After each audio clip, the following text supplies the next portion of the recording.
Okay, I think we're about ready to begin. So good evening, welcome. My name is Adrian Harewood. I'm a former CBC journalist, and I'm currently a professor of journalism at Carleton University. And I'm part of a team that includes Catherine Gretzinger, a former journalist at CBC and now a professor at UBC, Chris Dornan, a former news editor, retired professor, and former director of Carleton School of Journalism and Communication. And Andy Clark, the former head of the CBC Ottawa newsroom, who's currently a journalism professor at Loyalist College in Belleville, Ontario. And for the last year, we've been having an extended conversation about the state of political journalism in Canada and how it is being taught in classrooms. We know that throughout the West, the practice of politics and its coverage by the media has changed over recent decades, with consequences for social cohesion, confidence in public institutions, the legitimacy of governance, and indeed the democratic project itself. Politics in Canada has always been adversarial and rancorous. Going back to Confederation, there have always been moments of ill temper.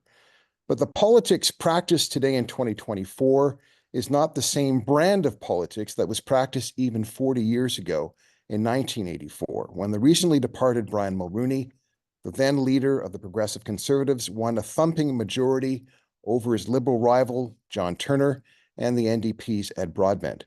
Despite their clear political differences, those political actors seemed to retain a modicum of basic respect for each other. They had a certain kind of regard for their political opponents and certain political traditions and norms. The political landscape in Canada has shifted quite considerably over the last 4 decades. The very nature of our politics has changed as well. It's become more toxic, more vicious, more dyspeptic, and more hysterical.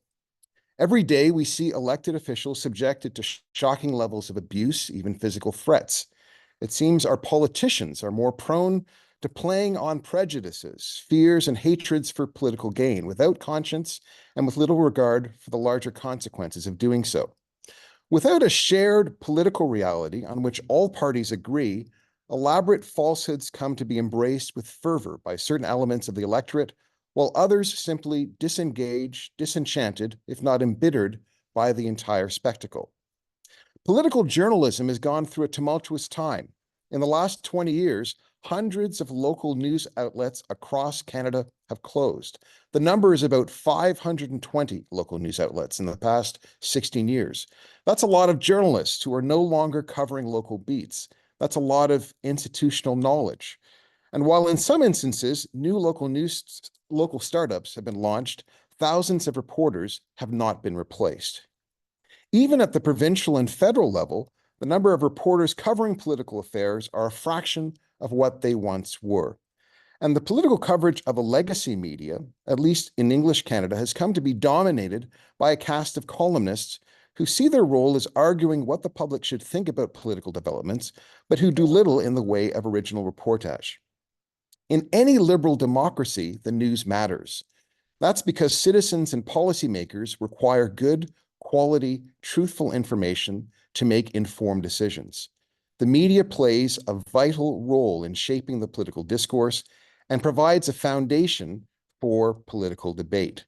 Political journalism, therefore, has a critical role to play in helping to keep our democracy vibrant and healthy. So we have a couple of questions that we want to try to tackle today. One of the questions is, if the ultimate purpose of political journalism is to serve the public good, how should it do so in these changed circumstances? If the coverage of politics becomes as overly partisan as the political arena itself, is that inevitable? Is it welcome? How should political journalism be taught in universities to the next generation of reporters and commentators? What is their mission? How should they understand their role and responsibilities, and for whom will they work?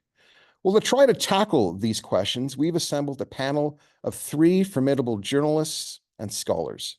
David MOSCROP is a political theorist with an interest in democratic deliberation and citizenship. He's a regular contributor to the Washington Post and a regular political commentator on television and radio.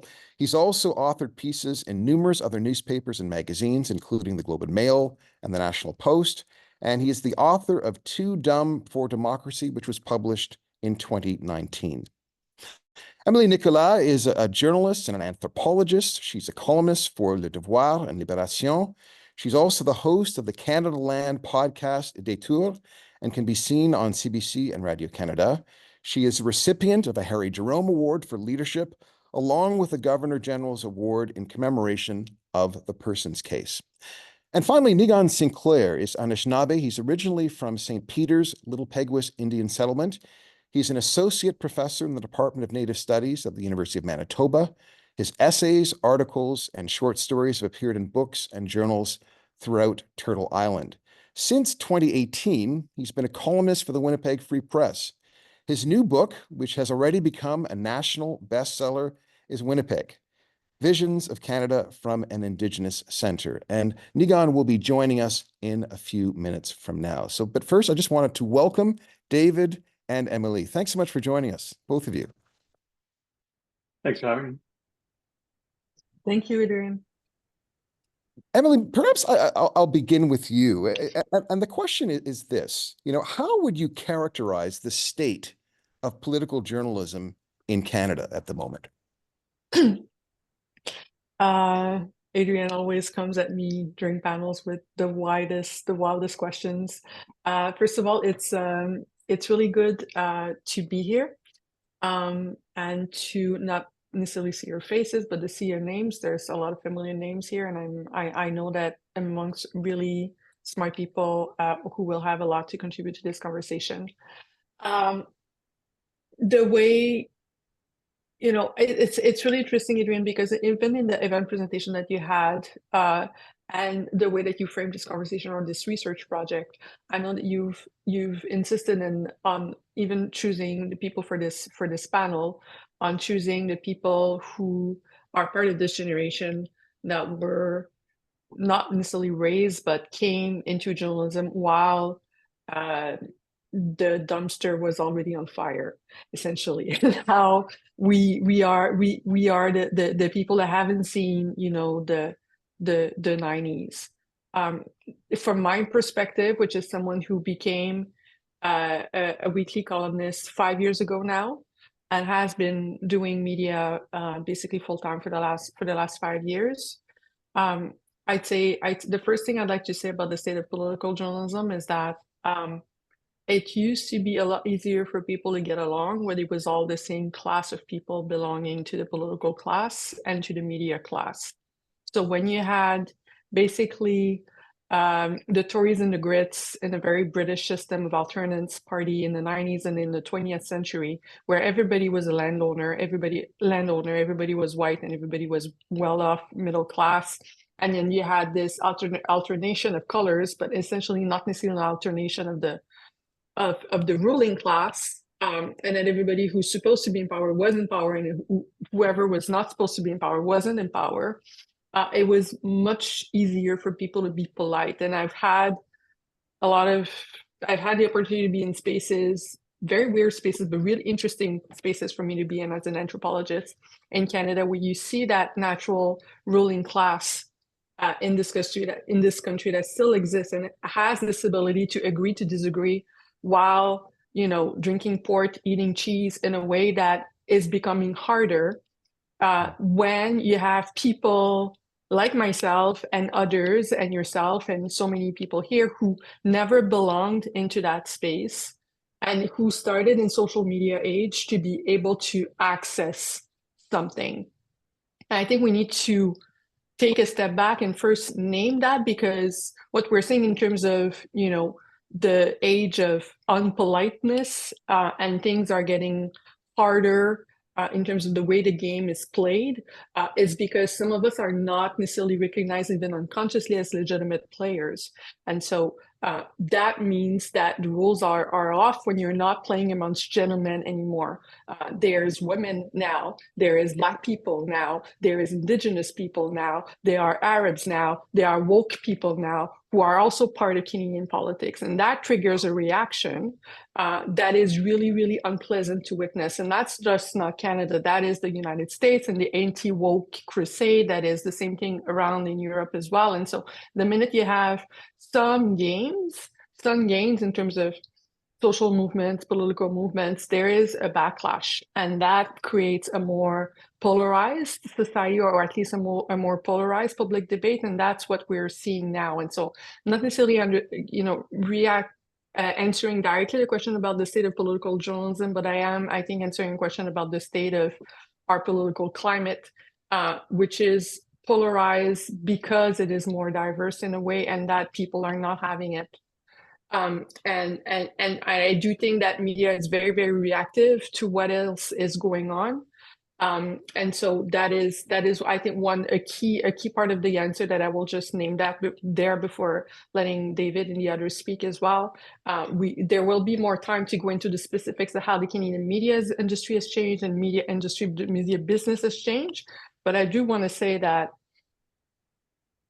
when I first became a columnist with Le Devoir, it took about 3 years for the readership to stop sending petitions for me to be fired constantly to our owner, because the Devoir has been around for over 100 years, and my arrival there symbolized basically the end of civilization for a part, not all the readership, but a part of the readership of Le Devoir.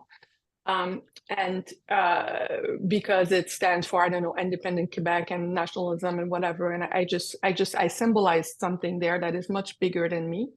And being in that position for a couple of years did leave me to have a lot of thoughts about who belongs and who doesn't belong in Canadian media, and how much, yes, it gets uglier and gets more polarized if you step into something that you were never meant to be a part of. And before I let others speak, I will say that thankfully people get used to me, and it's a little slightly better now. But it took a while for people to just get used to the idea that a black woman could be a columnist in a Quebec newspaper. It took a couple of years, and so that's what I mean by, if my being there makes the conversation in Canadian media more polarized. Maybe, there is something there that isn't just, I wish things went back to the way they were in the 90s, because in the 90s people like me also didn't exist. And so it's tricky, it's complex, but that's what I wanted to contribute to the conversation to start us off with. And hi, NIIGAAN.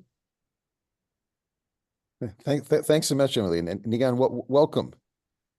Well, great to see you. And again, the first question that I had just posed to David and Emily, and we'll get David to comment, is how would you characterize the state of political journalism in Canada at the moment? So David, maybe you can take that question. Yeah, I'm so glad, for one, that we're talking about class and power, which is something that we don't typically do in Canadian media and Canadian, for that matter, Canadian political science and related disciplines. So well, this is why I like sharing panels with Emily, because we get to talk about these things, which is quite important. But there's another element too, which is the political media space is shaped by and then further shapes the broader socio-political, technological context in which it operates. So there's also been a big shift in the underlying media technologies, which has opened space for new voices to be heard, has torn down a lot of legacy voices, has also, though, contributed to a lot of toxic polarization. The polarization isn't inherently bad. I actually think it's quite important. But a lot of toxic polarization that's driven by online radicalization and online groups that feed into offline behavior, that's been made possible by the internet. And I was thinking about this earlier today in preparation for the panel, which is, you think about how long it took us to wrap our heads around, first of all, inventing writing. I mean, how long did it take the Phoenicians to figure out what to do with that? How long did it take us to figure out block set printing, the printing press, the radio, television, now the internet? I mean, we're in a sense in an infancy of a technology that is moving a lot faster than these things used to move, and we're trying to catch up with it. and we're falling behind. And every time we think we may be starting to wrap our heads around the effects of this thing, what it means for industry, what it means for political discourse, what it means for ideologies and polarization or institutions, then it changes. And AI is, the next frontier of that. We're trying to wrap our heads around AI and what to do about that. And so the state of media is trying to confront a very fast changing technology or series of technologies as political players pick up these technologies for their own purposes, and we're just trying to survive. We're trying to stay afloat. And it's extraordinarily difficult because at the same time, that technology, unlike previous technologies, has harmed the industry to the extent that it's tough to actually make a go of it. So we're trying to do our best with less and less capacity to do the work, which is extraordinarily difficult. At the same time, the technology has allowed political players to pick up dirty tricks and to bring them to the next level. The speed of information has made it tough to stay on top of things. The fact that there's, if there's a state beyond the 24-hour news cycle, we're in it, right? You're always on, you're always connected. That's extremely stressful. And we're doing all of this with less than we had before. And so it hits, there's a hit to the quality of content that comes from that. And there's an increase, I think, in the pressure to behave strategically to produce things that hit on the internet, things that sell, things that get eyeballs, but might not be high quality journalism. I know I do it all the time. I was whinging today about how I desperately never want to write another piece about should Trudeau stay or go, or what the election ones are going to be, et cetera, et cetera, et cetera. I just think it's, at some point it's just trash on the heap, but there's a big pressure to do it. And those pressures are growing. And all of this is happening while we face overlapping, intersecting, and growing mega crises throughout the world. Climate change being perhaps the most important, but war, Ukraine, Gaza, the rise of authoritarianism, and let's be honest, fascism in the United States with the potential return of Trump, the rise of the far right, and its increasingly virulent politics globally and interconnected politics. And we got to sort all that out. And as you can see, it's going not always super well, right? Because there's only so much we can do. And so we're trying to find our way through that. And I think it's just extraordinarily difficult, as much as I think it's very, very important that it's opened so many opportunities to diversify along class lines, along racialized lines, ethnic lines, and so on and so forth. That has been extraordinarily important. And at the same time, we're trying to figure out how to keep up with the fact that it's torn apart the industry and opened up all kinds of opportunities for nasty people to do nasty things. And I have no idea where it's going to go. I think anyone tells you who knows where it's going to go is probably trying to sell you some magic beans. But there's a lot of days it feels like we're just like trying to make it through the day with our jobs that are a little bit of our mental health intact, which, one is maybe both are difficult to preserve. It seems that one is slightly easier than the other, but both are extremely difficult to preserve. David, you said something that struck me. You said that a certain amount of toxicity is actually a good thing. Can you elaborate on that? What do you mean? A polarization, rather. So people polarization. Yeah, I've got a little bit of I get ornery about this because people use words like polarization and populism as if they're inherently bad. And I think polarization is actually quite good, and in particular context, and just as populism is quite good in particular context. That polarization. Why is a certain amount of polarization good? Explain that. Well, because it reflects the fact that we disagree about things, and we disagree about things deeply, right? As we get pushed to sides because we think, well, not everyone belongs or sees themselves represented in the mushy center. Not everything happens in the mushy center. There's a lot of us who have a vision of the world, which is, in my case, staunchly left. I believe that there's a left-wing program that explains the phenomenon in the world and offers solutions that is the right one. People on the right think the same thing. We're not going to agree. In many cases, these things are irreducible, and we get pushed. And that's okay if we can still get things done. If everyone is agreeing on everything all the time, you probably don't have a democracy anymore. You probably have an authoritarian regime, right? So we want that polarization to create some tension in our politics. The problem, because otherwise, you're probably suppressing a lot of views, and those views are probably coming from subaltern folks. They're probably coming from folks who are traditionally left out of a lot of the discourse. So I like the polarization. What I don't like is when it becomes toxic, when it becomes violent, when it becomes injurious to the institutions. And we do a lot more of the toxic polarization because it's, in some ways, fecal territory, even though it eventually gets you. and we do a lot less of the more productive partisan politics. I'll say this very, very, very quickly and then move on. And I'll give you an example of how this is dangerous stuff. In the 1950s, the United States Political Science Association came out and said, we have a crisis in America. We're not polarized enough. Be careful what you wish for, right? And so there was a conscious effort subsequently to polarize the United States because, conservatives saying, look, everyone's a liberal. Republicans are liberals and Democrats are liberals. This is the problem. There was a conscious effort subsequently by people like William F. Buckley, by Barry Goldwater and the like, to push the country apart. But by the 90s, it became Newt Gingrich and the contract with America and the invention of cable news, which just turned everything into an ultimate mess. That took a bad turn. But you could have imagined a polarized politics that was actually deeply productive along ideological lines. That's just not how it went. Okay. NIIGAAN, the first question, how would you characterize the state of political journalism in Canada at the moment? The first week I was on the job, so first of all, I knew it was never like some of us on the call here. Some people dreamt about being a journalist. Some people sort of trained for this. I think we're being hosted by Carleton, right? So we're talking about people who have thought very deeply about being a person in journalism. Most Indigenous people who are in journalism, not all, but a significant amount anyways, had no visions of being in journalism. Like we fell into it and we had no dreams or hopes or aspirations to enter journalism. Because it was a fortress that you didn't even really want to be a part of anyways, but when you did, where you were in a part, you were just inundated with profound ignorance and racism from the top to the bottom. And I've written lots about this in various different ways. But I will characterize journalism as pretty much the same story for about 70 years when it came to Indigenous peoples.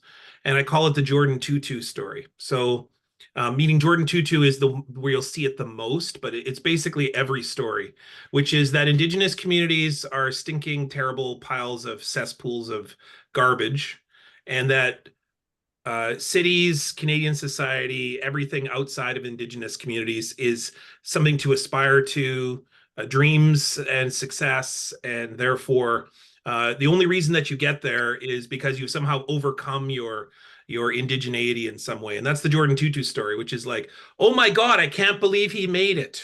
Look at the terrible, terrible world that he came from and the incredible world of hockey, capitalism, and individual success. Isn't it great that he left all these terrible things behind? And so that, you see that story repeated over and over and over again. It's basically the exact carbon copy story of every single Indigenous topic until I'm going to say about 15 years ago, where you see Indigenous reporters who are trying to resist that. So I applaud all of my relatives and my colleagues who worked in the 1990s and into the 2000s, and then about 2010 or so, really with Idle No More, you just see a massive shift and an influx of Indigenous peoples into turning away from mainstream or legacy media and then creating own media, which then got the media and book publishers like Penguin and all these other people who I'm now a part of, and the Winnipeg Free Press where I now work, suddenly realizing that there's a market and then therefore bringing Indigenous peoples into these places in a critical mass and therefore shifting and changing. And so the state of political discourse is it's like when it comes to talking about Indigenous anything in the country, it is at such a standard of mediocrity in terms of the basis, right? In terms of like talking about anything that involves Indigenous people. So the following topics are of deep obsession in every framework: identity, somehow Indigenous peoples resisting in some way, but like the arresting stuff gets particularly a high degree of attention.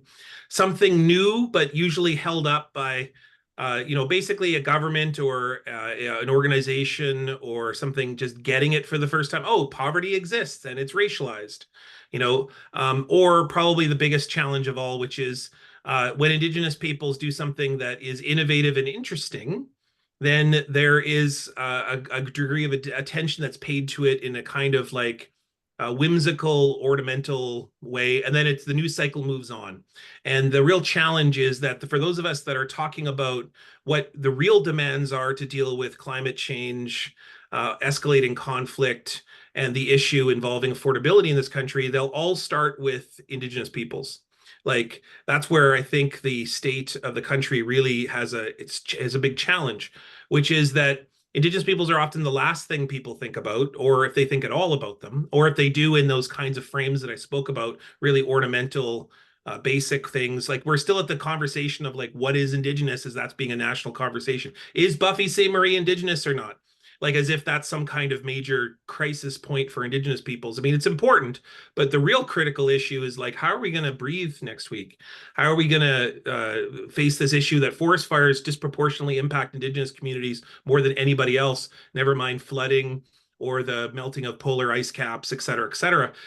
We know that Indigenous peoples are the most impacted by environmental change. And so that's an issue that we should all be caring about, because where do you think we're going to get the resources or the water that Canada's going to spend their way out of the affordability crisis? And so that's really the challenge that we have, which is that we have to start conversations by talking productively, standing with Indigenous peoples, but we're too busy trying to frame them into political boxes that Canada has historically posited Indigenous peoples in, which is the Jordan Tutu story of deficiency.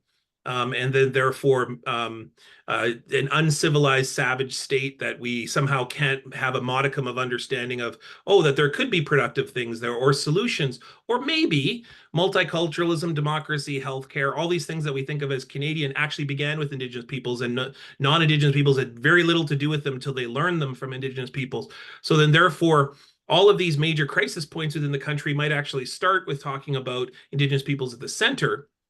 And so that's, I think, the biggest challenge that I have in terms of talking about politics. But as my editor, Paul, reminds me frequently, he says, you know, you don't have to write about Indigenous things all the time. And I'm like, there's nothing else to write about. like, because if you talk about every crisis in the country, or in Manitoba where I sit, the fact is that 20% of Manitoba is Indigenous. That means 1/5 of the province is Indigenous, and the other 4/5 is sitting beside, working beside, or is married to Indigenous peoples. And so therefore, it will always begin with Indigenous peoples. It will, never mind the fact every penny on every paycheck, every law and policy, all of them begin with indigeneity. And so therefore, that's where some of the biggest challenges of competency amongst my colleagues in both punditry, but also just professional newsrooms. There is a challenge, I think, that we are consistently running up against, in that there is a challenge for people to understand that for Indigenous peoples, there is this deep complexity. So we're not a monolith, but also there's I think, a real fragility in that we don't want to deal with this. We don't want to engage with the conversation.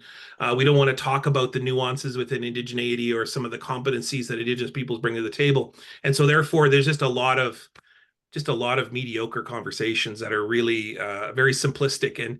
And I often get invited to panels, and they're always about identity. Like, we always have to talk about, you know, what pretendian this week we have to talk about, like as if this is some crisis issue. It's an important issue, but it is not the pivotal crisis issue. It's a pivotal issue for Queen's University, but it's not a pivotal issue, I think, for what we need to do going forward as a country, which is to how are we going to drink? Like, what are we going to drink next week? Or how are we going to make sure that the forest fires aren't just exponentially burning in this country? So anyways, those are some of the thoughts that I had. And I just want to echo Emily. On my first week of the job, my editor, who hired me as a city columnist, got inundated with readership who had never heard an Indigenous voice before.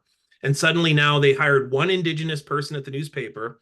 I mean, the newsroom is like 80 people. So they hire one Indigenous voice, and the hate mail that my editor received was, oh, this is an Indian newspaper now, or a woke newspaper. It's like somehow my hiring was this critical tipping point in their brain. And it simply is the fact that people have never heard an Indigenous voice before. So they hear one, and then therefore the world is ending.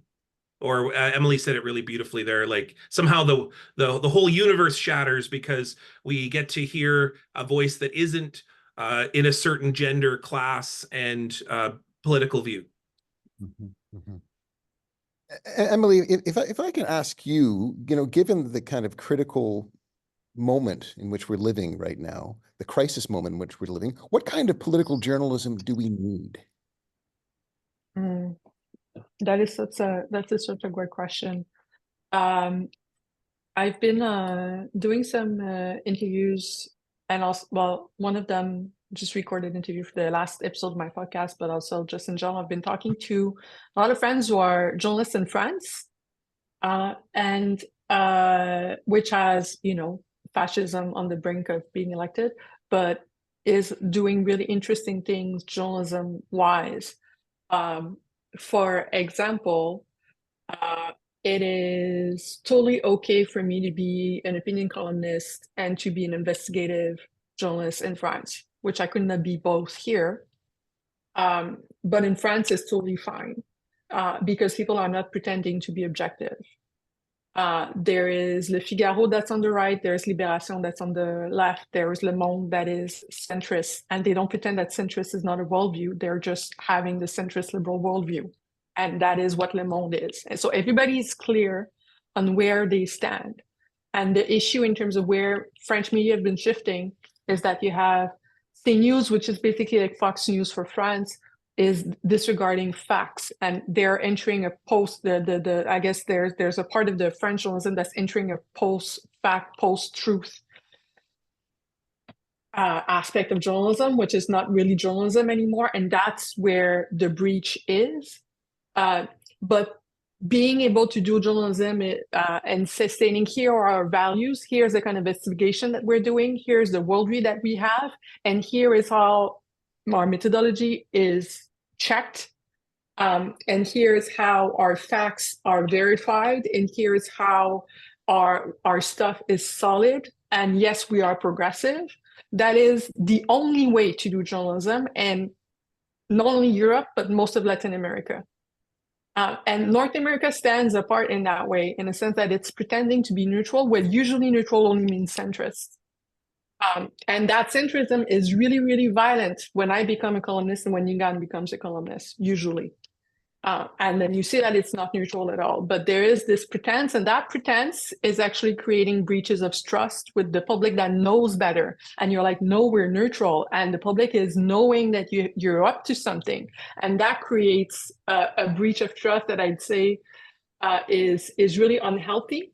I think people getting used to the fact that people do have ideas, but that there's ways for you to have ideas and to be throughout in your methodology at the same time and to be solid is something that we're not used to in American newsrooms, North American newsroom. And because I'm in conversation with people working in journalism in different languages, at this point, I know that we're kind of an exception in the way that we work here. And there's always been biases, ideological biases with editorial biases with each newsroom in the country. There's something specific about CBC, Radio-Canada, because it's a public broadcaster. And I think we tend to frame our conversation about neutrality and objectivity around the public broadcaster, which is something entirely different because it's public. But we look at private-owned newspaper, the fact that they stand for values, everybody in Canada knows. But we sort of pretend that's not a thing. And I think in that, we're not helping each other. We're not helping anyone. I think being honest with people in terms of this is where I'm coming from and this is what the research I've done is how you learn, how being open is how you teach people to think critically. But this idea that you're the authority, you're the neutral authority, it works on certain kind of facts. Of course, and in terms of fact-checking, but it doesn't work when it comes to analysis. And because it doesn't work when it comes to analysis, what usually ends up happening is the political analysis, because this is a conversation about political journalism, right? The political analysis, or what counts as political analysis in this country is basically hockey game conversation, hockey game commentary applied to journalism. It's tactical. Because if you want to pretend you don't have idea, the only way you can come in politics is by talking about the strategy of the partisan theater, but you cannot discuss the actual ideas. And so that is the price. That is the literal price that we are paying in terms of our Canadian political journalism culture for pretending that we don't have ideas is that we don't comment ideas, we only comment tactics. And that is the vast majority of commentary on journalism. It's literally just about, is this going to show up in the polls? Look at the last poll. Is that, you know, Toronto St. Paul, is it, what does it mean for the Liberal, right? But the actual issue, really, really hard to have those long read pieces in Canadian political journalism on those issues. If you want to find those, you will find them in Europe.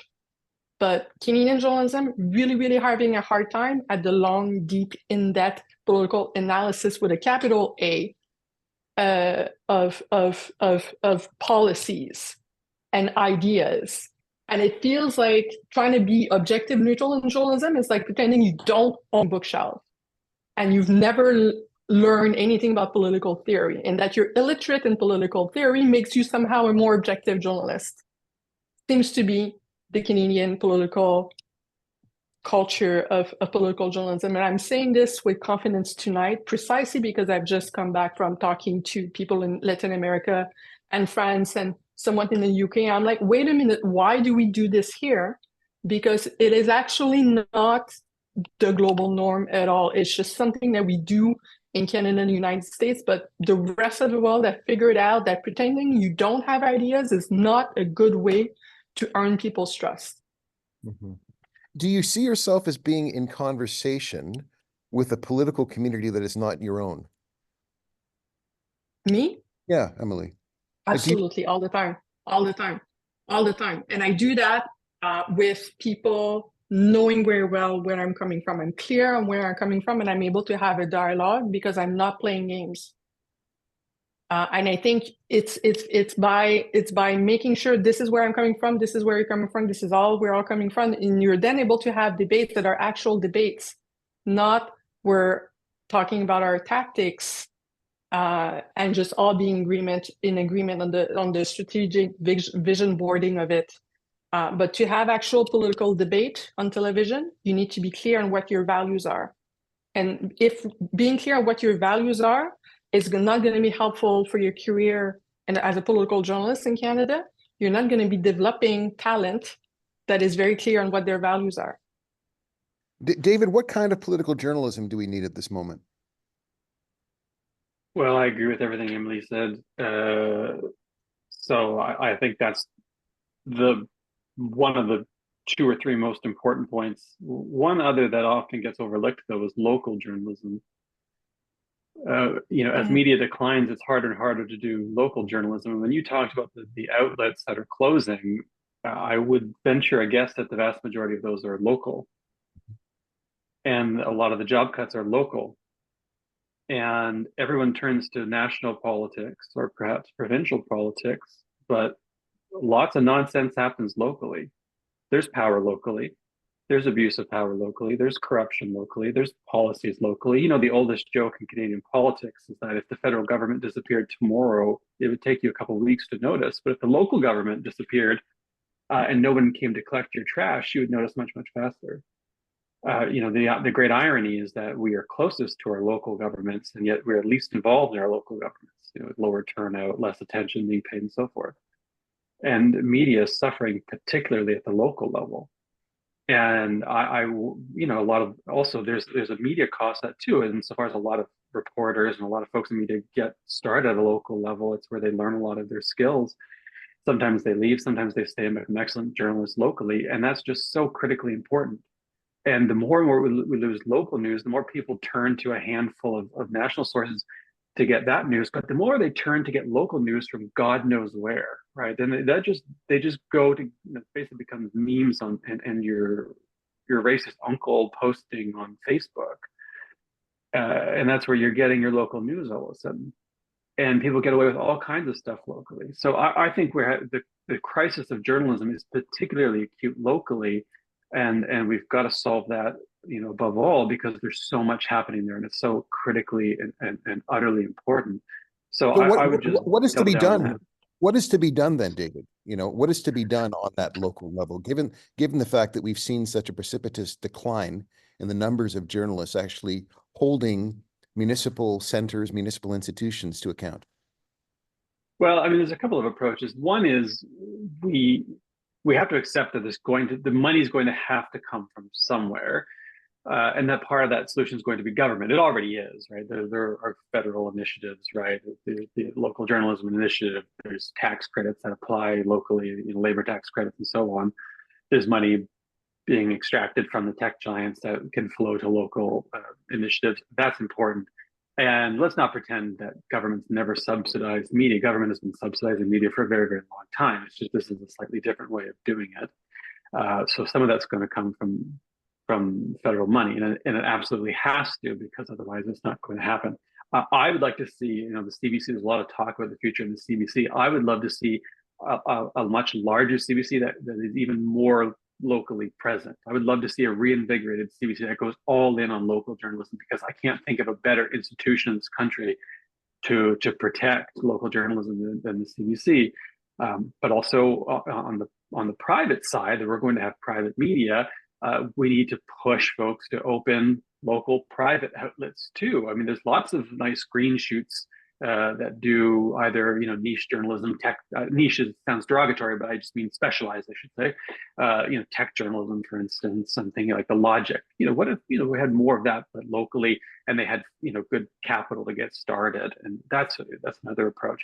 And then there's a broader question of, okay, well, how do we, when we're talking about media, make sure that people appreciate how important local news is and how important local journalism is, so that when someone's thinking of getting into the industry, or when someone's thinking of a startup or a new outlet, they think locally and not just, I'm going to be another voice in the sea of federal or provincial coverage. And that's utterly important. And I'll close on this point. As a corollary to all that, I say this as someone who's an opinion writer. I make most of my living off of opinion writing.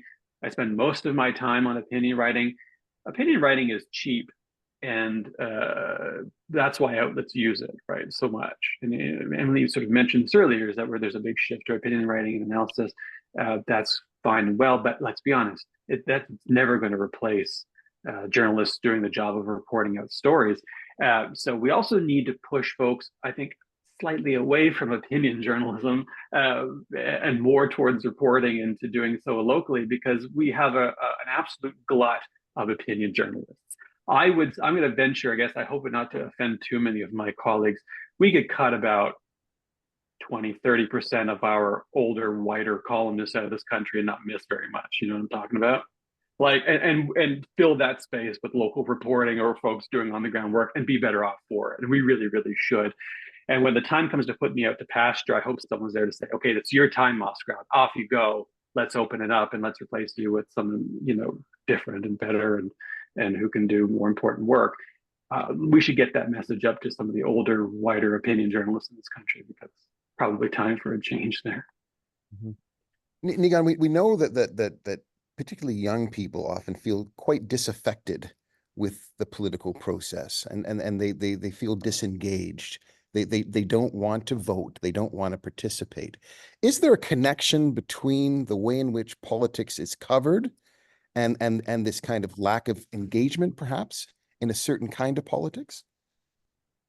Yeah, there's two tensions here that I ride a lot, or that I deal with a lot, and some of it was really aptly described, and really I love the nuance David's talking about with the different ways in which kind of the centrism of media within the country. I think anyone outside of Toronto is constantly fighting that, and the fact is that Toronto is like we'll call it a gravitational pull for attention, and that the rest of us have to constantly, like, I'm on a particular national program and on a regular basis, and about, if you were to add up all the questions that we deal with throughout the country, throughout the year, and I'm on every single week, I would bet that 50% of them are either Doug Ford or Toronto. And so that's really all really needs to be said. And so as a person who's in Manitoba, the tension that I deal with is, I have to be cognizant and be aware of what's happening in a place that has very little experience, or that I might not even be writing about, or that there's this kind of weird tension as being a person from Manitoba, sort of going, okay, well, here I am talking about Doug Ford again this week. But then there's this other part, which is I come from Manitoba, and there's two anomalies in the country. It's British Columbia and Manitoba, but particularly Manitoba. I don't have to describe to you politically how the entire country is moving to right-wing premiers and has been for about a decade. And the, a very centrist, somewhat leaning left federal government. And so, no surprise, you've got all these right-wing premiers, and then you get this weird anomaly in Manitoba where it is not quite, it's not right. It's not left, but it's not really center either. So it's like this weird government. Do you know why that government of Wabkanu comes into force? Like, why is it that the entire country is moving right, but yet in Manitoba they turn left? Well, it was over Indigenous issues, and it was over the Search the Landfill movement. And who cares the most about that? Well, it's Indigenous young people, and the fastest growing demographic is Indigenous young people in Manitoba, and 20,000 of them turned 18 in the year of 2023, just in time for the October 2023 provincial election. So what does that tell you? Two things. Indigenous young people are thoroughly educated and engaged and want to vote, and they went and voted. And they created a massive change, which that provincial election was about 14 seats and about 25,000 votes. That's the difference between a minority and a majority of government, provincial government here in Manitoba. So I've got this tension that you're framing your question, which is young people, yes, they feel disaffected. Yes, they feel disenfranchised with politics and perhaps political reporting. But then there's Manitoba.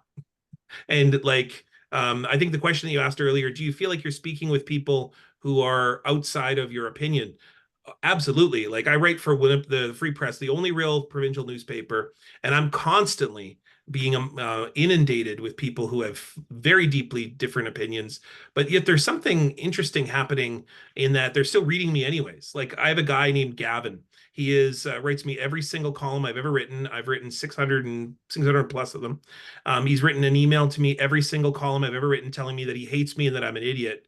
And he is my biggest fan. He is the #1 person who reads me, and he writes me an email every single piece. The fact, when the couple times that he's written and he really enjoyed my column, I was like, what did I do different this time? I'd really think about what I was doing there.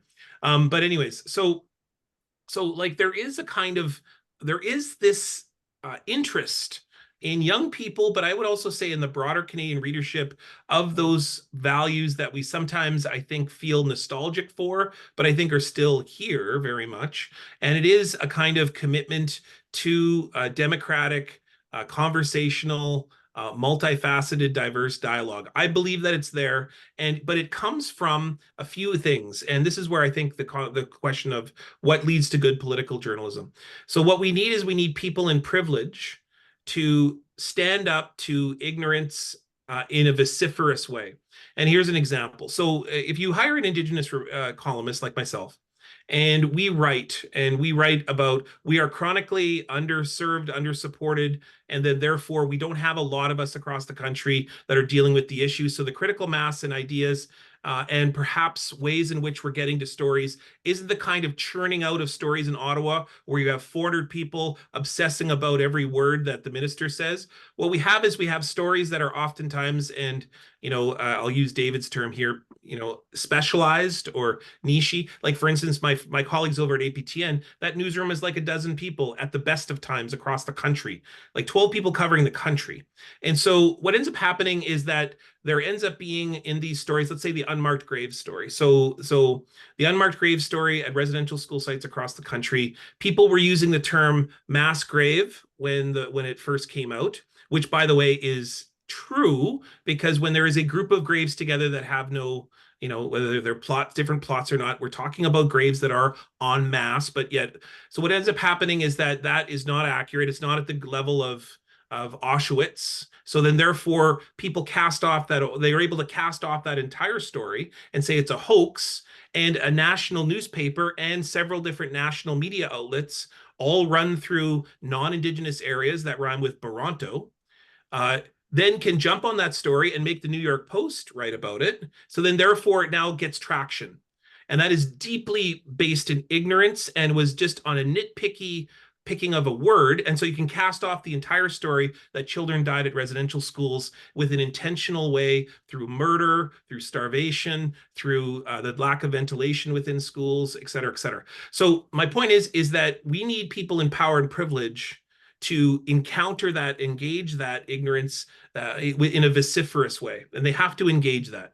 They have to pick up the work so that the rest of us are too busy doing all of the other thing that we're doing, which is trying to do this chronically underserved topic, chronically underserved area of politics to try to bring competency up in the country. But we're too busy dealing with Joe McNeighborpants over here, who is now inundating my inbox with it's a hoax. And by the way, when we allow people to spread hate and nonsense and ignorance online, when the serial killer in Manitoba, a serial killer of Indigenous women and girls, when they went to his apartment, and this is the guy that put Jeremy Skibecki, he put women, murdered them, and then they ended up in the landfill here in Manitoba. They went to his computer. He was researching two things: white supremacy, but the hoax of unmarked graves at residential school sites, which then leads for the fact that Indigenous peoples are never to be trusted, and particularly women. And when hate breeds hate, you get a serial killer.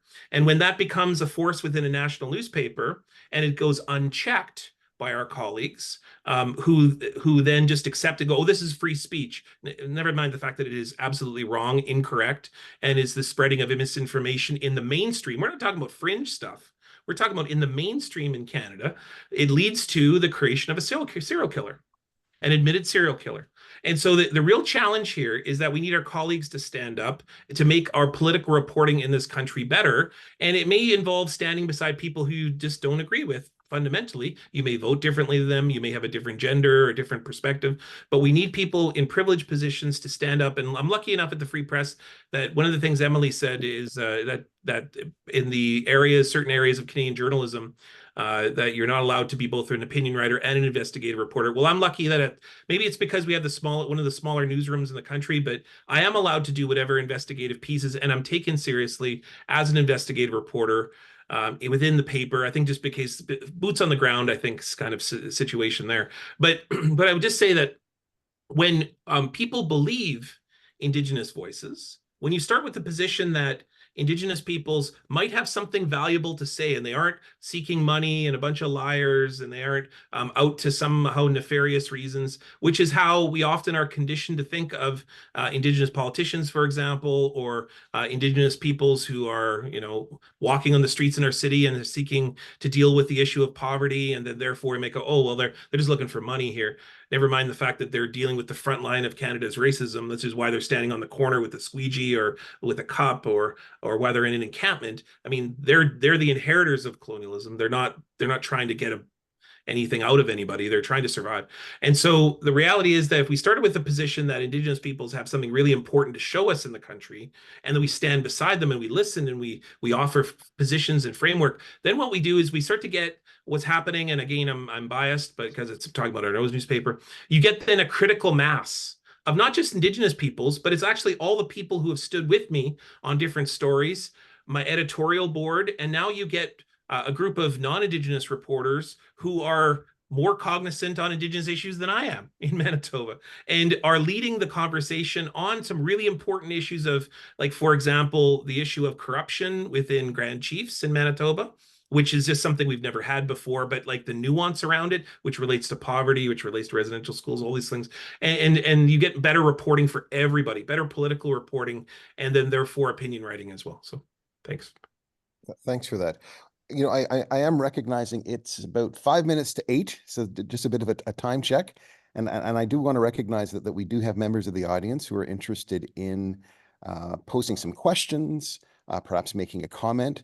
So I'd just like to encourage you to engage with us through the chat. If you have a question, please pose it, and we will certainly pass it on to our panelists. I sometimes watch political reporting and I get a little frustrated because I find that I'm not learning anything. I find that there's sometimes a lack of context. There's a lack of nuance. And I realize that maybe I'm part of the problem as an educator, Because like what do educators, what do we as educators, journalism educators, need to be doing to help produce more effective, more nuanced political journalists? What's some advice that you have for educators in training the next generation of political journalists? David? Oh, I was hoping you weren't going to come to me first. I think about this a lot because I teach in the journalism school from time to time at Carleton, and I taught the ethics course. I'm going to teach it again this fall.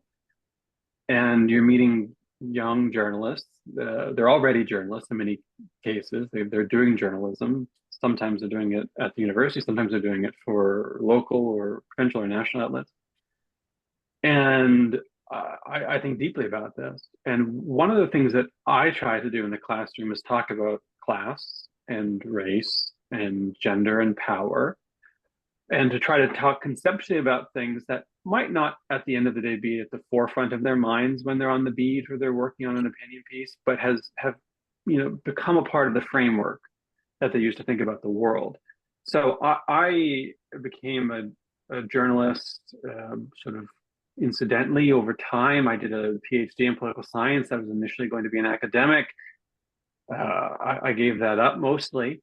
But what I took away from that was a capacity to think critically, but also a framework for thinking about power. And I think a lot of our journalists lack that. I know for a fact that a lot of our journalists lack that, perhaps willingly in some cases. And it leads to far worse output, just far worse, because they're not thinking through the dimensions of power that are so important and that touch everything that we can think of, whether it's identity or class and so on and so forth. And so that's one thing, building a framework for young journalists that include power at the forefront, and incidentally, dispelling some myths that people just seem to believe, myths of objectivity. I don't believe there's such a thing as an objective piece of journalism. I believe it's impossible. You might start out trying to be objective. You might try to be, play it as straight as you can, but then you have to make a decision. What do I cover? What do I not cover? But the reason, who do I talk to? Who do I don't talk to? David, the reason why you have a kind of an objective methodology is because human beings are bathed in subjectivity, is it not? Well, I would argue that we are bathed in subjectivity, which makes objectivity essentially impossible in the sense that you can be fair, you can be accurate, but as soon as you have to make a decision, you're making a subjective call. Like, again, what to cover, what not to cover, who to talk to, who not to talk to, which quote to include, which quote not to include, which word to use, which synonym to use and not use, what to cut, what to leave in, what to run in the first place, and so on down the line. And all those are subjective decisions that are going to be shaped by your worldview, by your conception of what's important, what's newsworthy, what's not, who counts as a source, who doesn't count as a source, and so on. And if you look at the fact that over time, the things we cover, how we cover them, who counts as a source, and why changed.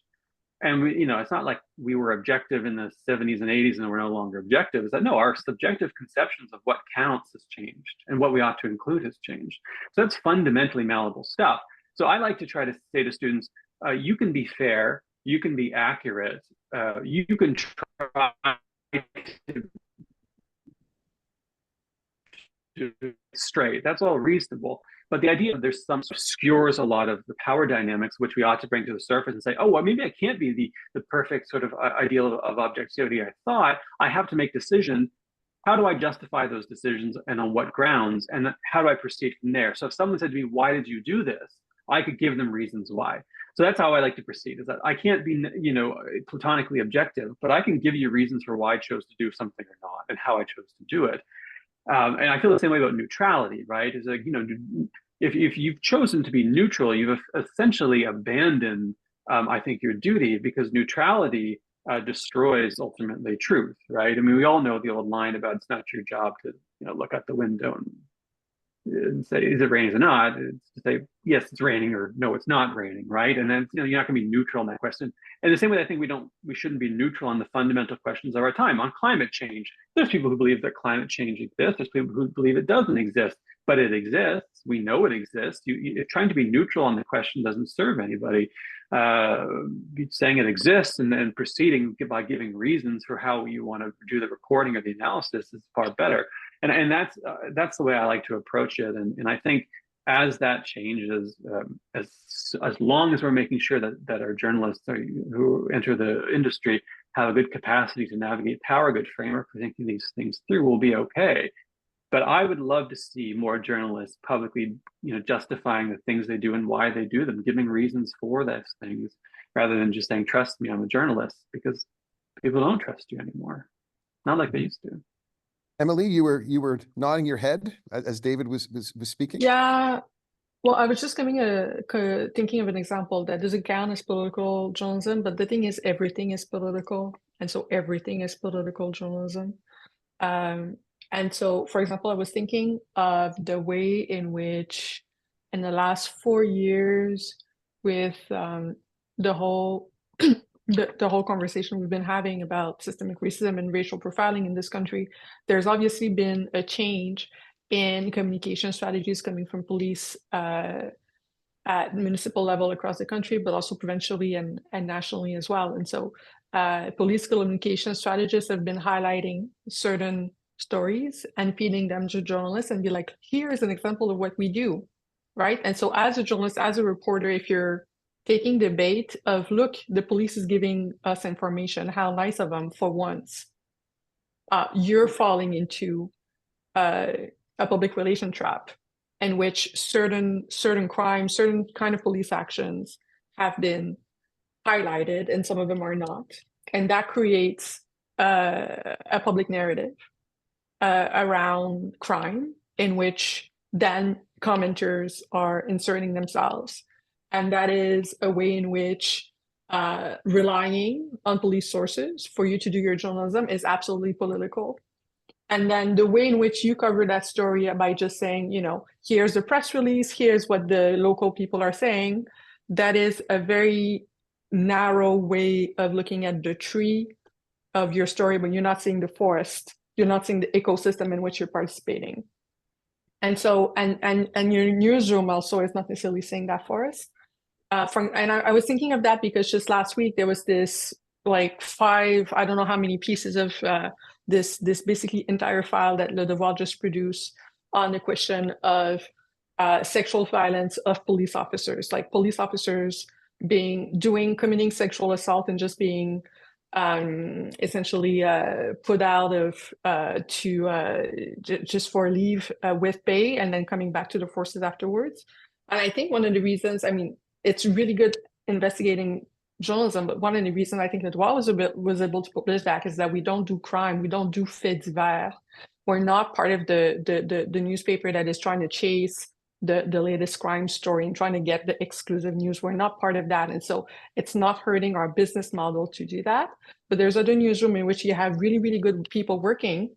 But if you had investigating journalists putting something like that out, you would actually make the sources of the other journalists who depend on police sources to do their work go dry, right? Because police do retaliate when you publish a piece that they don't like, they don't contact you anymore. At least in Quebec, that's just the normal way that and there's been several pieces about that, and I'm not just making this up. And so this reliance on pleasing the police is something that is well known at least in what I know at Quebec journalism circles, is something that is influencing our coverage, and that is having a huge impact on conversation on immigration policy. That is having a huge impact on conversation on gun violence and crime and how much we should invest in what. Is having a conversation on criminal justice reform, and all of that is framed as objective journalism. And if you are, as a young journalist student, not trained to think about political systems and powers in that way, the system is still being played. You're just a pawn in it, right? Because you're just looking at, okay, editing my story in a way that it's fair, but you're not seeing that even that the fact that this is a story is part of a bigger plan. And so you're being manipulated. And then people are being like, the media are manipulating you. And you're like, no, I'm just doing my job, but you're not seeing the bigger framework of social powers and people trying to influence you. And because you're not seeing it, you're being very frustrated at the public asking you questions. And so I think that people being trained to look at power and political structures in that way is really important. Otherwise, you're going to be played. NIIGAAN, both David and Emily have talked about the importance of educators talking much more about power in the classroom. When it comes to the formation of young political journalists, how should educators be approaching their kind of, or rather, what should be the pedagogical approach of the educator when it comes to the training of political journalists? So unlike journalism, this is my area because I was actually trained to be a teacher. So one of the things is when I was being trained as a teacher in the 1990s, is this kind of pedagogically innovative classrooms or relationship-driven teaching. So I think that's always been my MO, which is to try to focus on relational building teaching, meaning that I have to then therefore accept that there will be times that I am not the teacher and that therefore power shifts in a classroom.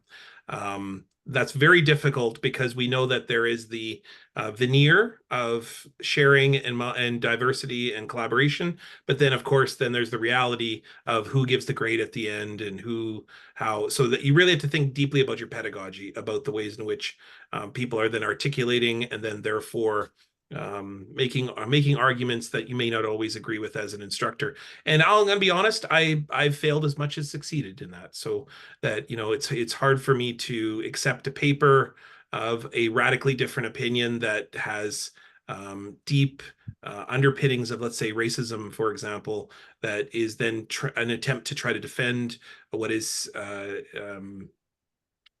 spread throughout Canadian society as fact when it is not fact. And so, but anyways, so that being said, so that's the way that I deal with it in terms of relational building teaching. But I also think that the formation of classrooms is one of the fundamental problems, is that when we build classrooms based on a kind of center voice model, and I think that that's a very comfortable model because it's also a very hierarchical model. It's a model based in kind of a central core notion of truth that's illusionary, that is a lie, but yet we pretend that it is the solitary way that we can instruct.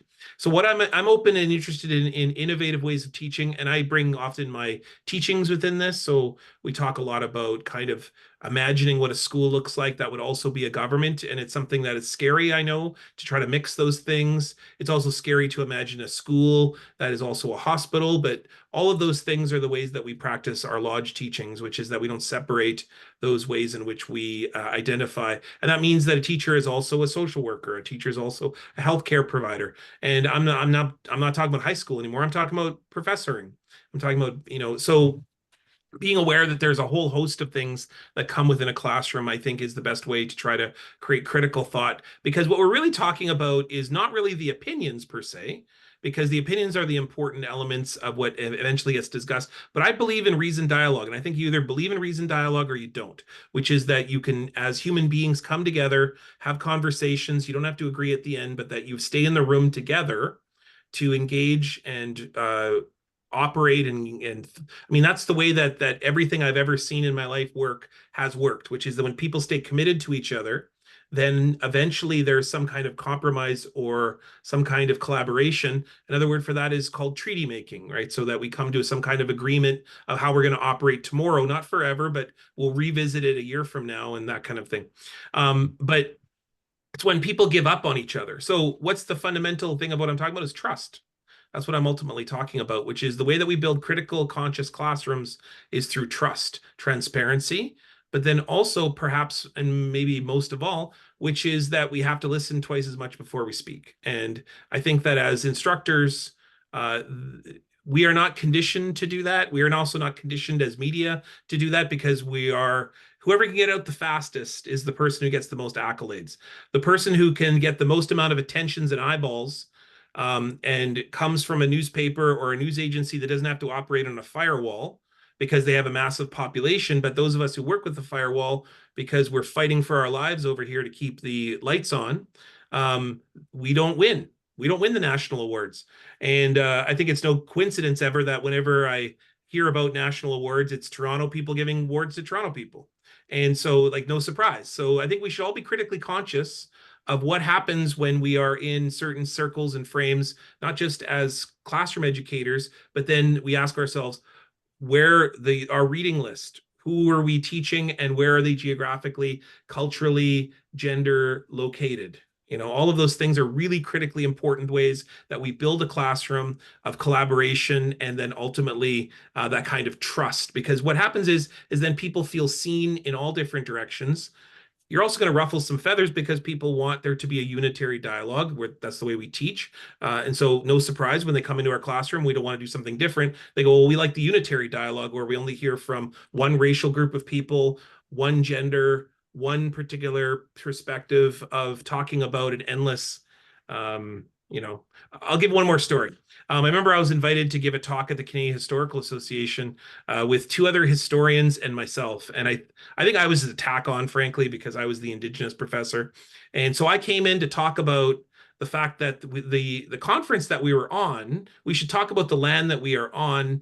And as a history, like if we're going to talk about history, let's talk about the history of the land that we're on, which was stolen because it's Vancouver, and the idea of what does that mean to us? Like, what does that mean to us when we are standing on stolen land? And what does that mean for us as academics? It doesn't mean we all cry and go home. Just like, what does that mean to us? Let's have a conversation about that.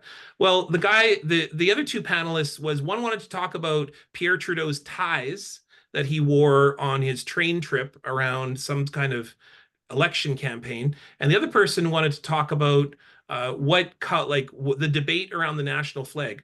Are those important? Absolutely. But I think we're talking about two different conversations there about we're very different ways of developing a cultural perspective within a classroom. And I think that my two other colleagues, with due respect to them, probably didn't fit on a panel with me.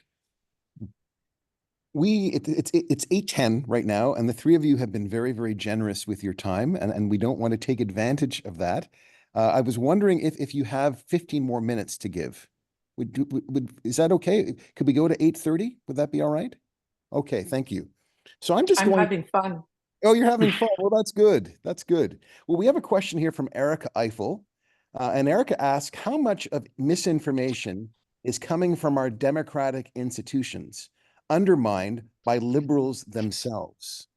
David, do you want to take a stab at that? You could have asked the question. I could have told you it was Erica. I'm sorry. I should just clarify. And when she says liberal, she doesn't mean the political party. No. That's a great question. I love this, and this is a pathology that exists throughout mainstream politics in the West, perhaps globally more broadly. I know Western politics, so I can speak to that, which is the people who hand-wring about the state of our institutions are often the same people who then go and undermine them, right? They go, oh my God, misinformation and disinformation is everywhere, and our institutions are collapsing, and parties are playing dirty, and we can't have a civil conversation. And then I turn around and look at their own people and say, the call is coming from inside the house. And it's a lot. And because there's almost a kind of split approach here, where at a kind of statesperson level, you'll get politicians who'll talk about the importance of voting. By the way, politicians don't want you to vote. They want you to vote if you're one of their supporters, but they would actually love for you to stay home if you don't support them, right? You see the duplicity really quickly. They play the statesperson role where how they talk about this stuff is so important. But when they have to do the politicking, they throw all of that out the window because the ends justify the means. All of a sudden, they adopt a sort of utilitarian reasoning, a Machiavellian reasoning, in which, well, okay, we have to kind of break some of the rules here and dent some of the institutions, but if we don't, these other bozos are going to win, and they're exponentially worse. So it's okay if we do this. Now, the big L liberals, as it happens, are very, very good at this. This is one of the cases where the big L liberals often think this way, and will more or less tell you as much institutionally. The conservatives I respect a bit because they're a little more brazen about it, a little less duplicitous about it, although perhaps not anymore. So it's a lot. And it's a problem. And because those of us who sit on the outside and say our institutions are actually quite ill, they aren't going to be able to withstand what's coming.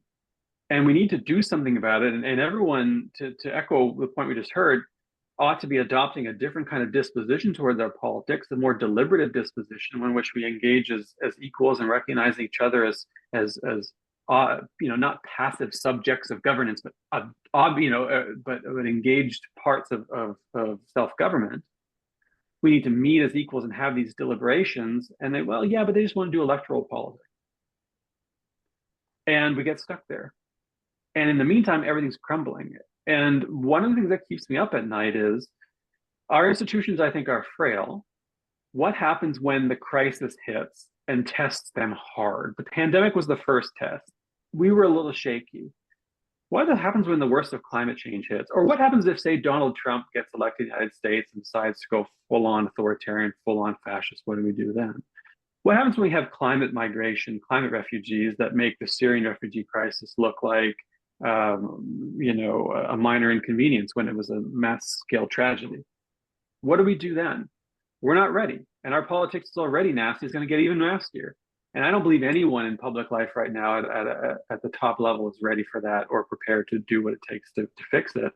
And I don't see the way out. I really don't. I'm trying to work on it as part of a book to motivate myself to do the work. But often I just think, I don't know. And it's quite frightening. Emily?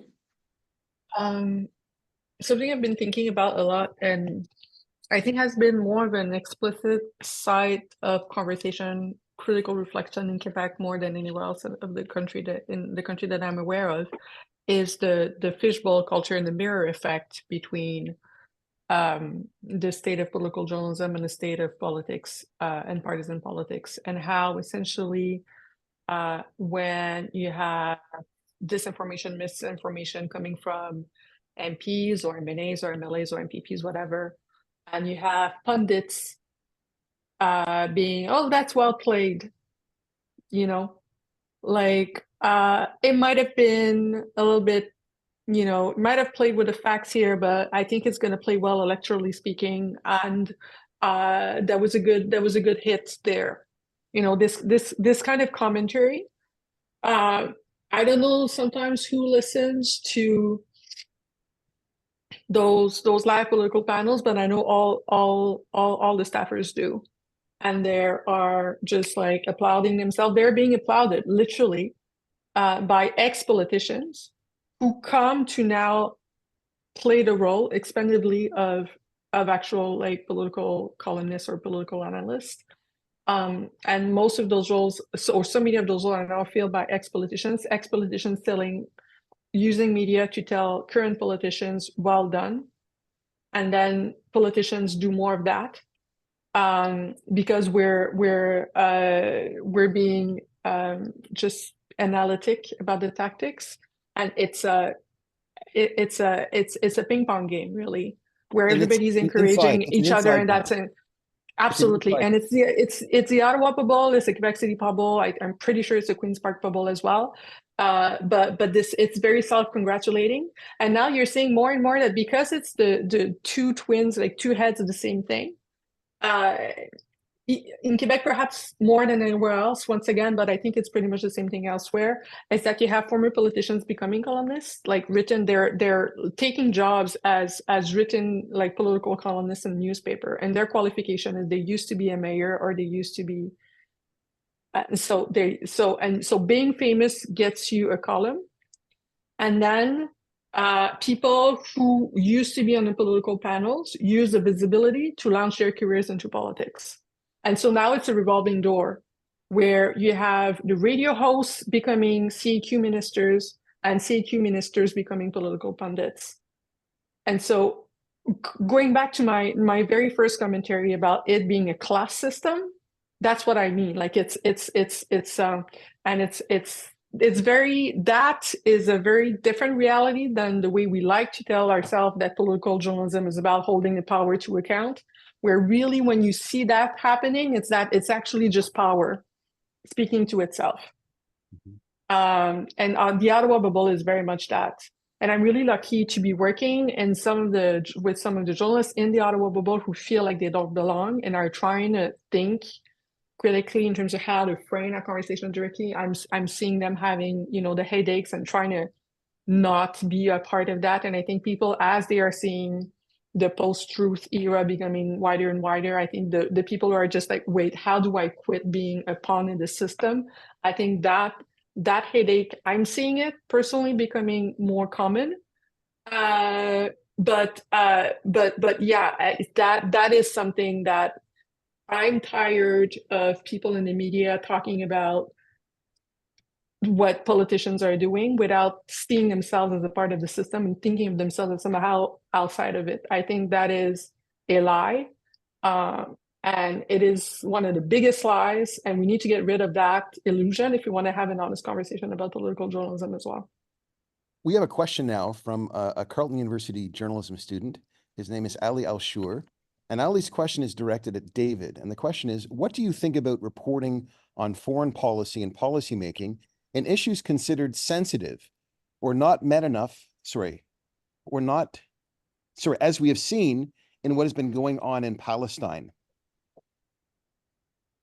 So what do you think about reporting on foreign policy and policymaking and issues considered sensitive, such as what's been going on in Palestine? I think Gaza has been a test of our capacity as journalists throughout the world to tell the truth out loud. And I'm to some extent surprised at how critical some of the media has been actually at times with Israel. I perhaps was deeply cynical and thought at no point will anyone ever utter any critique. And yet there have been some. Nonetheless, I think the reporting has been stuck in an unreasonably biased frame. And I think one of the weaknesses bias against whom? Bias against whom? The Palestinians. I mean, it's always almost certainly in the last several decades against Palestinians. And I think to a certain extent, it represents the fact that we don't always have the depth in our newsroom to cover these things. The newsrooms, especially as times get tougher, I think we have a serious bench strength issue in this country when it comes to covering foreign policy and foreign affairs and global news. So that's a part of it. And a part of the fact that there is a consensus in this country around centrist frames on the news that is very, very tough to break. And our newsrooms aren't nearly as diverse, not just ethnically or racially or in terms of gender and sexuality and so on as it might be, but in terms of ideology and global perspective. We are, I think both fellow panelists have mentioned this today. We have a club in this country. I wake up a lot of days and I'm amazed that I'm allowed in any of these rooms. I'm the country's potty-trained mainstream socialist. But there aren't a lot of avowed socialists in the opinion pages of national newspapers, are there? Like, can you think of many? So I think that those failures to be diverse across a wide spectrum are often manifest in all kinds of different stories, but particularly when it comes to foreign policy. And that's a problem because right now we're having a bit of a big foreign policy moment and a big foreign affairs moment, right? Like there's a big moment, not just conflict, but also a realignment of geopolitics, a big shift from a unipolar world to a multipolar world, a decline of the American empire, a pushback from countries like Russia and China and India. This is a moment where we need to be very, very good at foreign policy, and I'm not convinced we're so great. I don't want to veer off too much, David, but there are some folks who would identify themselves as being right-wing, right, who suggest that there's a lack of ideological diversity on our campuses and in our classrooms, and that perhaps even in the journalism schools, that the journalism schools themselves don't have enough diversity when it comes to ideological perspective. Would you concur with that?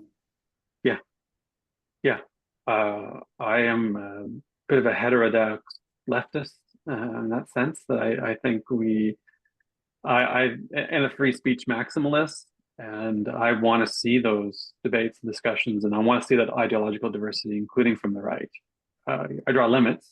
I'm not going to entertain a Nazi, but there's all kinds of perfectly valid right-wing perspectives that I do think are often on campuses marginalized.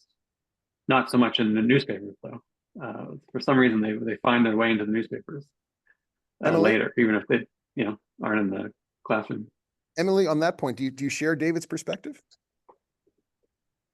I think it's hard to have, in terms of ideological diversity, when you're coming straight from high school, from Cégep in Quebec, and you're doing your undergrad in communication, you usually, most students, I mean, if they have ideologically an ideological clear view, it's because of their own learning, but you don't graduate high school with a clear idea of political theory. And so if you don't learn about that by doing a undergrad in J school, you're just not having those conversations ever, and then you're already a journalist. But to go back to the earlier point, I did an interview with Michel Cormier this fall, who used to be the executive director of Radio-Canada and a foreign correspondent.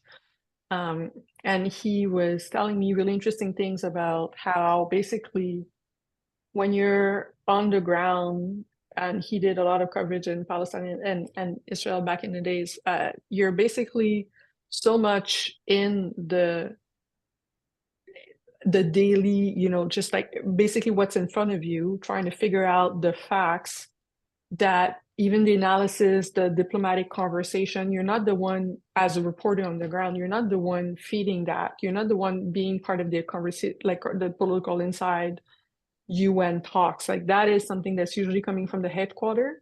You as yourself, you're just collecting stories, talking to people. And so, especially in a wartime zone, I feel like we've been using the fact that it's really hard to send people, or especially almost impossible to send people in Gaza, as an excuse not to do political analysis, while really you don't need to have that reporter there to be able to have think pieces about, this is what Joe Biden's doing, this is what Netanyahu is doing. You can read, everybody can read, it's in English, Time of Israel's, Haaretz, whatever. You can read, you can follow what Palestinian journalists have been doing. And if you want to produce original political analysis of what's going on, even if you're not there, there's a lot of material for you to be able to do that if you understand what's at stake. And I feel like the fact that it's really hard for Canada to send people there has been used as an excuse to not do that work. And there's people who've been doing really interesting work. I've tried to do some of it. I know David has, and some people have been writing about that, and also having a foot in communities locally in our Canadian cities where you have really large Arab community, which is the case in Montreal because of the French thing, and of course Jewish communities as well, and trying to see what's happening on the ground there and local organizing, and produce analysis based on that. There's been some users who've shied away from doing that work and use the fact that we are not having reporters there to not do the analysis and just rely on the Associated Press, pieces, and just put that in their newspaper as a way to stay out of the heat.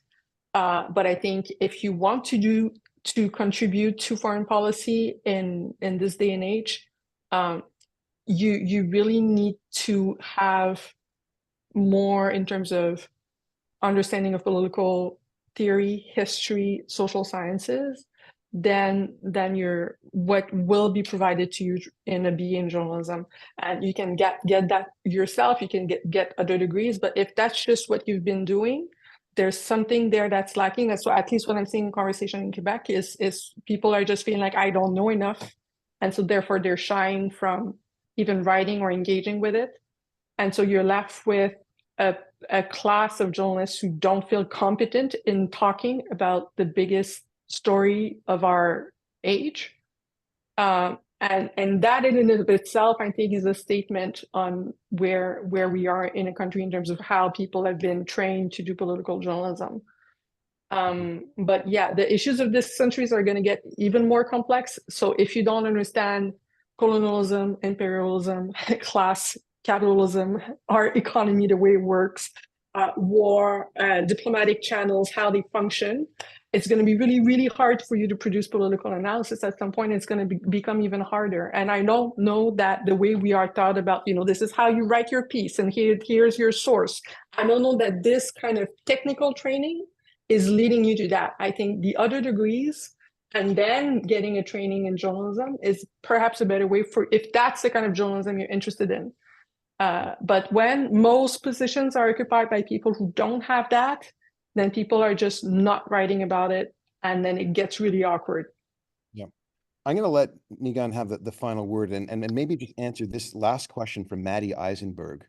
And Maddie writes, how do we escape the zero nuance reality we are living in? The reality where someone's opinion is right or wrong, and no one reads past the 150-character headline. NIIGAAN? Well, I was going to add to your conversation. There's a really interesting, I've been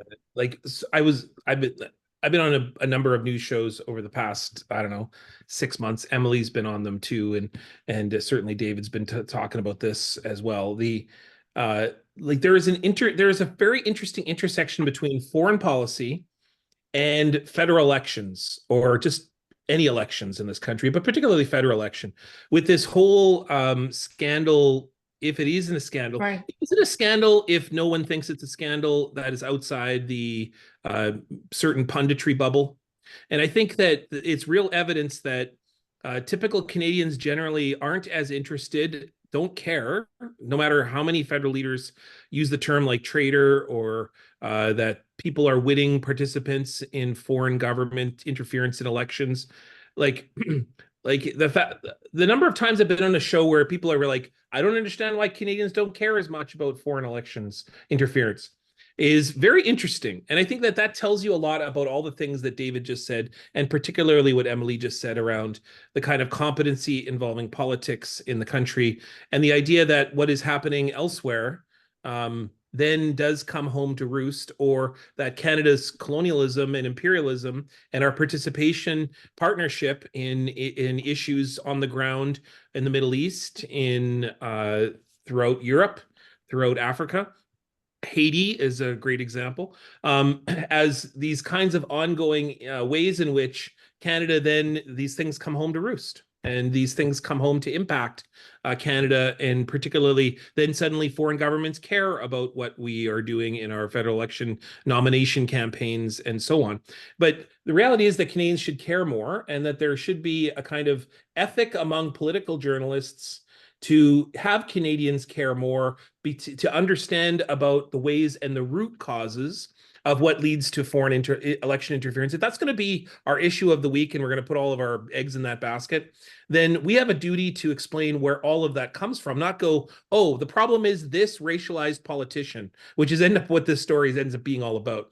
It's usually this person, this Chinese Canadian politician, this Indian Canadian politician. We have to pinpoint them as the problem. But the idea that this all comes from the history of Canada's relationship with other countries in the world.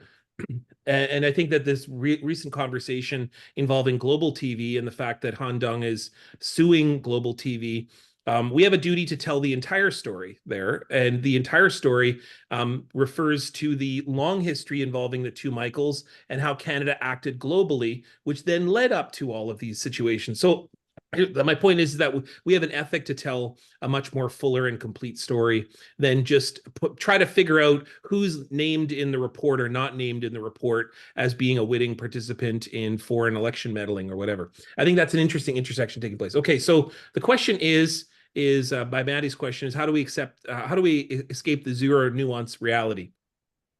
I think the answer is that we don't see it as zero nuance reality because it's not zero nuance reality. X and Twitter will never be any reality of anything.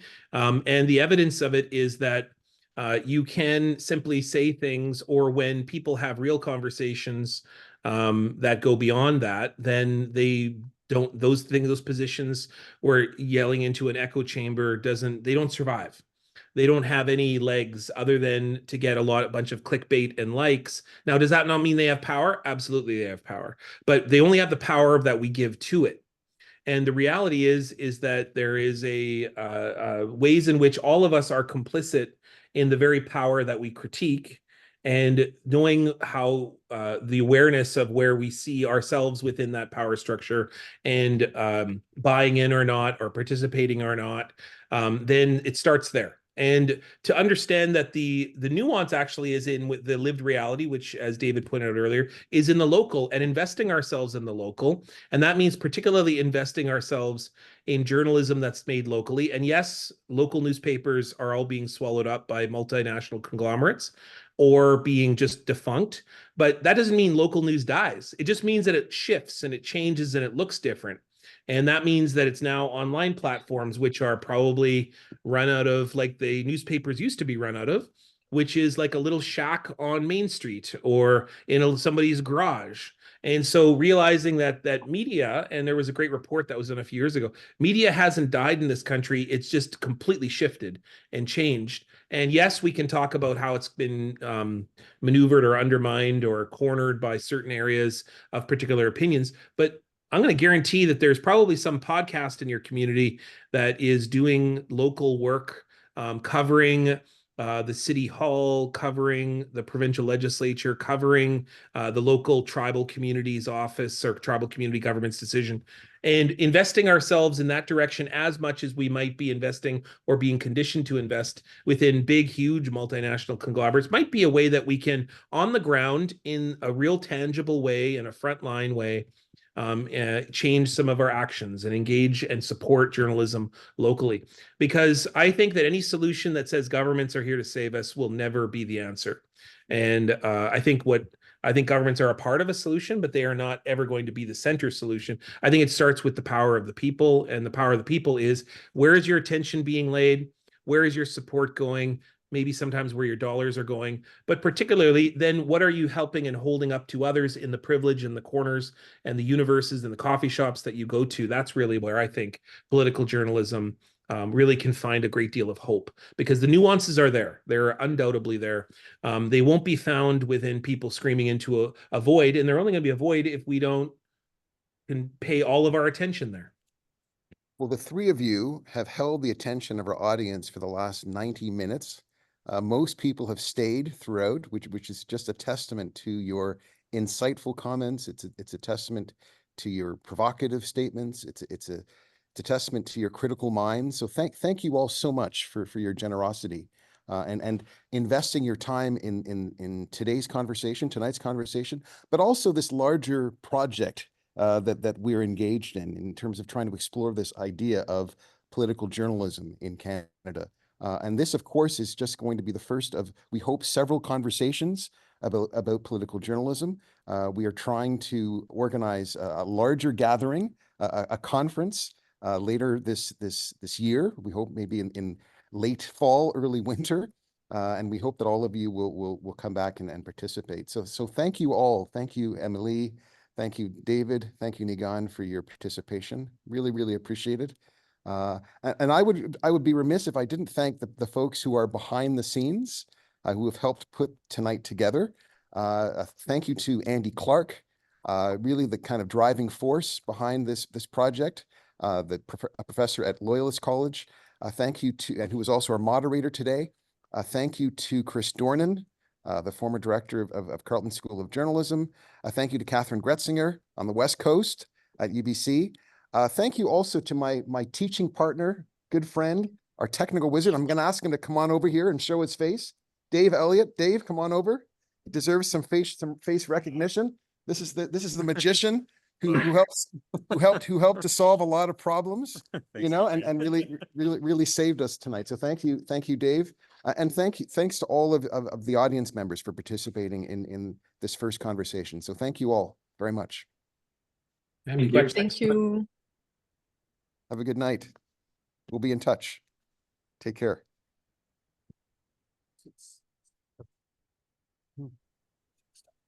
Yeah.